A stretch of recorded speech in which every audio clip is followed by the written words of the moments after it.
for today's vlog nga guys, tuturo ko naman sa inyo paano malalaman kung gaano kabilis yung wifi nyo, or yung tinatawag na speed test dito.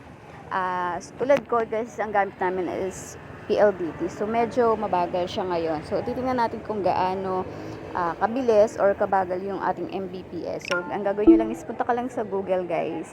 And then i-search mo lang speed test wifi. So depende, maraming lalabas diyan guys. Pero sa unahan guys, may nakalagay na run speed test. So, meron dyan, i-speed test nyo lang. At makikita nyo dyan yung result kung gaano kabilis yung wifi na gamit nyo or yung Mbps ng wifi nyo. So, yung sa akin guys, ayan, nakikita nyo naman, medyo mabilis pala. Kaya lang kasi sa amin is maraming nakakonect, kaya siguro napapansin ko na mabagal. Pero ayan guys, dyan yung matetest kung gaano kabilis yung Mbps ng wifi na gamit nyo. So, marami pa naman dyang mga pwede nyong gamitin na pang test. Kahit na anong gamit nyo dyan, PLDT, Globe, pwede nyong gamitin yung mga speed test na nandyan. So, diba, sobrang dali lang malaman kung gaano kabilis yung mga gamit nyong wifi sa bahay nyo.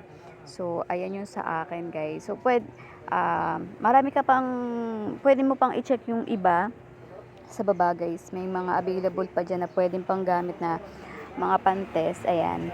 So, libre lang naman yan guys. Basta naka-wifi ka yan. Tingnan lang natin yung iba kung gaano kabilis. So, diba, mabilis-bilis na rin pala itong gamit namin. Kaya lang kasi, siguro sa ibang mga device na gamit namin dito is laging nakakonect kasi lahat.